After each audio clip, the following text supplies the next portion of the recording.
ለምን ያለኝን ንብረት በሙሉ እዚሁ ፈርም ይላለቀኝ? የገንዘብ ችግር እንደሌለብኝ እኮ ነገር የሰጠውን የመጨረሻ ዕድል ብትጠቀም ይሻላል። አንተ አይደለም የመድብልን ዕጣ ፈንታ የምትወስነው። በእርግጥ እኔ ያንተን ዕጣ መወሰን ችያለሁ። አሸናፊ ሆኛለሁ። ማስተር ኦፍ ዘ ጌም መድብል ሆኗል። እውነት ጨዋታው ያለቀ ነው ይመስላል።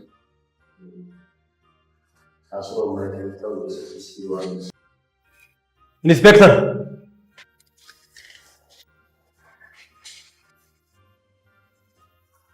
አቶ ዝናው በተደራራቢ ወንጀል ተጠርጥረ በቁጥጥር ስር ውለሃል።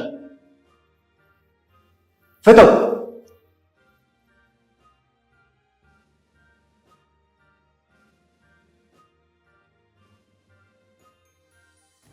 አንድ እንዳትንቀሳቀስ።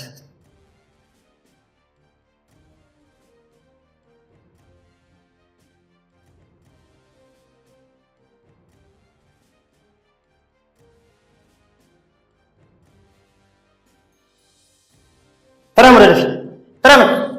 ትርስ ወንጀል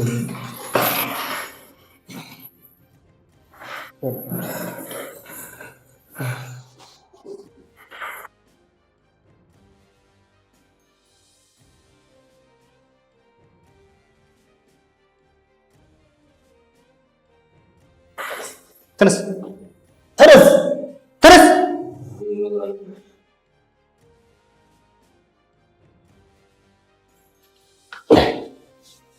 ተራመድ፣ ተራመድ።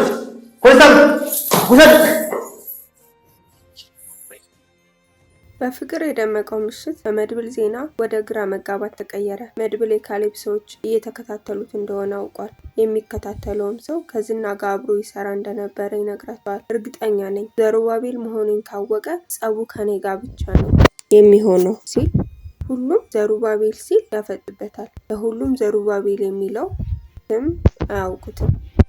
መድብል ስለ ዳይመንዱ ይነግራቸዋል። ሞገስ እና ዳይመንዱ አንተ ጋ ነው ሲለው መድብል ዳይመንዱ ለፈረንጆች ከሸጡት ቆየ ይላል። ብሩክም እስከ ዛሬ ድረስ ስለደበቀው ይናደዳል እና ብር እያለህ ነው ምሳሌ ላይ የጨከንከው ይለዋል። መድብል ስለዚህ ነገር ልነግርህ ቀን እየጠበቅኩ ነበር ሲለው ብሩክም መች ልትነግረኝ? እኔ እንደዛ ልጄ ታማ አሳሬን እየበላው በየሰው ፊት ስቆም አንተ ብር እያለህ ነው ብሎ ይናደድበታል። ትቷቸውም ይሄዳል። መድብል ለቅድስት ዳይመንዱ በህገወጥ መንገድ እንደመጣ ይነግራታል። ቅድስትና ሉላ ከጭንቀት ተገላገልን ብለው እፎይ ብለው ስለ ፍቅራቸውና ስለሰርጉ እያወሩ ባለበት ሰዓት ሌላ ችግር ተፈጠረ። ካሌብ መድብልን እያሳደደው መሆኑ ሁሉም የሚያሳስብ ጉዳይ ሆነ። ቅድስት ከብሩክ ጋራ ከምሳሌና ከብሩክ ጋራ የተረጋጋ ህይወት ነው መኖር የሚፈልገው እና ሰፈሩንም ለቀን እንሄድ ስትል ሁሉም ነገር እስኪያልቅ ከወንድሙ ጎን እንደሚቆም ይነግራታል። በእርግጥ ቅድስትን ቢሆን ስለፈራች እንጂ የመድብልን ጉዳይ ችላ ብላ አይደለም። ሉላና ሞገስ ስለ መድብል ውለታ በማሰብ ከጎኑ እንደሚሆኑ ተነጋገሩ። ጠዋት ለቁርስ ተሰብስበው መድብል ወንድም አለም አሁንም እንዳኮረፍከኝ ነው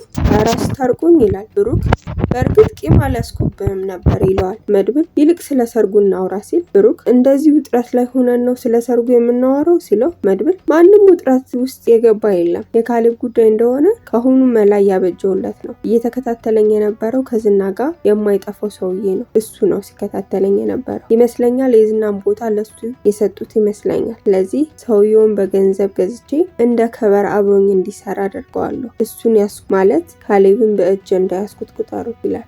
ልጁ ግን መድብል እንዳለው አብሮት የሚሰራ አይመስላችሁ? ምክንያቱም ልጁ በካሌብ ልብ ቦታ እያገኘ አይመስለኝም። እንደውም ድሮ ሲዝና ግርፍ አይደለህ እንዴ ሲል ሲሰድበው ነበር። መድብል ካሌብ ከሚከፍለው በላይ ለልጁ ከከፈለው የካሌብን መረጃ አሳልፎ የሚሰጥ አይመስላችሁም? ካሌብ ምን አዲስ ነገር አለ ብሎ ልጁን ጠየቅ። ልጁም መድብልን እየተከታተልነው ነበር ግን ለትንሽ አመለጠን ይለዋል። ድሮ ተከራይተውበት ይኖሩት ከነበረው ቤት ሂደን ነበር ግን እንደለቀቁ ነገሩ። ካሌብ መድብልን አሁንም እዛው ሰፈር ነው ያለው አይደል?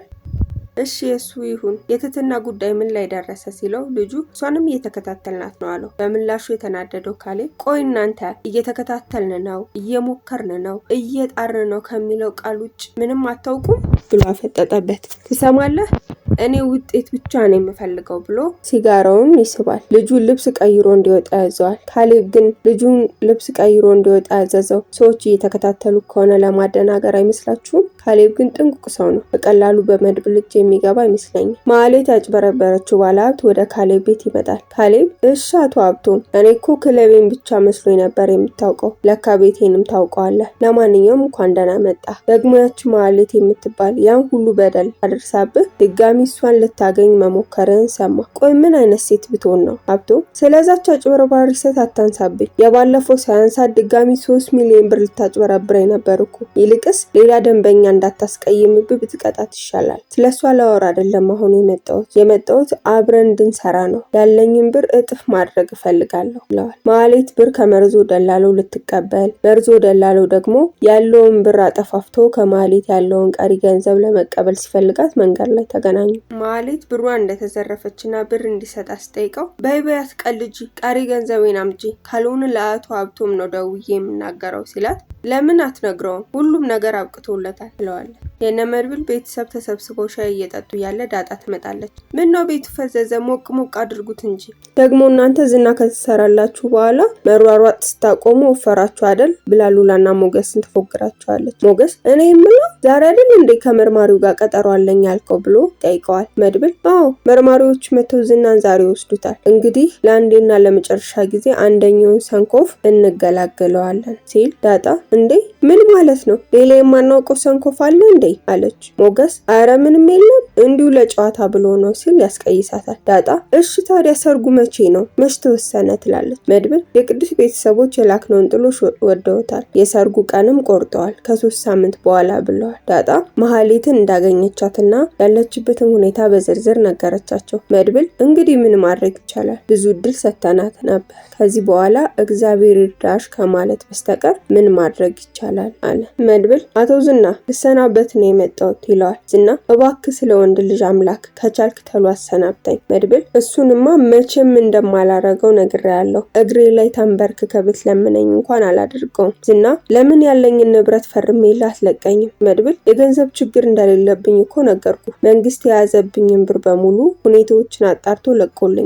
ዝና ገንዘብ ይጠገባል እንዴ? መድብል እናንተ ናችሁ እንጂ ገንዘብ በቃኝ የማትሉት በቃኝ የሚል መልካም ሰው ሞልቷል። ዝና አማራጭ እንደሌለው ሲረዳ እሺ ፖሊሱን ጥራውና ሳስረኝ ይለዋል። መድብል አሁንም በቀላሉ ከእስር ቤት እንደምትወጣ ነው የምታስበው? ካሌብን ካንተ በላይ ያውቀዋለሁ፣ ሊያስገድል ይችላል እንጂ አያስፈታም ብሎ ኢንስፔክተር ሲል መርማሪውን መጥቶ ዝና ሊወስደው ይላል። ዝና ዝልፍልፍ ብሎ ይወድቃል። በቀጣይ ክፍል ምን የሚፈጠር ይመስላችኋል? የካሌብ ሰዎች መድብልን እየተከታተሉት ስለሆነ ዝናን ወደ ፖሊስ ጣቢያ ሲወስዱት የሚያዩት አይመስላችሁም?